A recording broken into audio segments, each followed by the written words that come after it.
Zee 24 तास एक पाऊल पुढे। कोकणामधलेच नेते सुनील तटकरे जे आता सध्या मंत्री आहेत या खात्याचे, त्यांची आम्ही प्रतिक्रिया घेतली फोनवरून। सुनील तटकरेंची या संदर्भामध्ये काय प्रतिक्रिया होती पाहूयात। खरं आहे,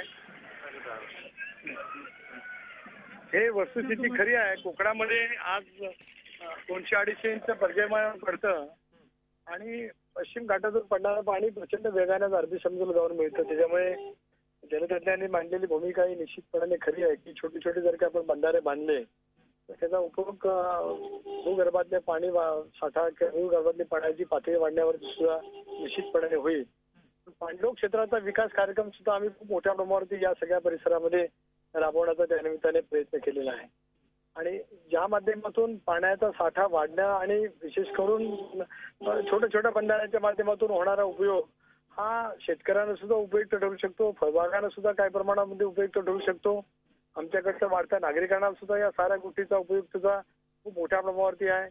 त्यामुळे अशी जी काय त्यांनी सूचना केलेली आहे ही स्वागतार्ह निश्चितपणे आहे। ती त्यांना स्वतः निमंत्रित करेन, विशेष करून माझ्या रायगड जिल्ह्यामध्ये असेल, रत्नागिरी असेल, सिंधुदुर्ग असेल, वेगवेगळ्या ठिकाणी शेतकऱ्यांचे आशाभुईचे मेळावे आयोजित करून काही वेळेला पाणी परिस्थितीचे सारखे चर्चासत्र आयोजित करून या संबंध गोष्टीचा प्रचार आणि प्रसार करण्याच्या संबंधी मी स्वतः त्यांना निमंत्रित करीन, पुढाकार घेईन। माझ्या जिल्हा नियोजन मंडळाच्या मार्फत आम्हाला काय निधी त्या कामासाठी उपलब्ध करून देता आला तर त्याचा सुद्धा निश्चितपणे प्रयत्न केला जाईल। कारण माझ्याकडे जो विभाग आहे तो मोठे बंधारे बांधण्याच्या अवस्थेमध्ये आहे। त्याची जी कल्पना आहे ती अत्यंत उपयुक्त आहे की छोट्या बंधाऱ्यांची किंवा जलसंधारणाच्या मार्फत केली जाणारी कामं, तर ही गोष्ट निश्चितपणे करण्याचा प्रयत्न अधिक पद्धतीने पुढच्या कालावधीमध्ये केला जाईल।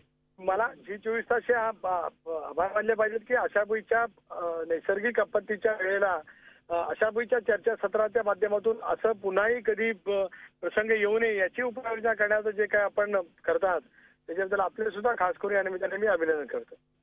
झी 24 तास एक पाऊल पुढे।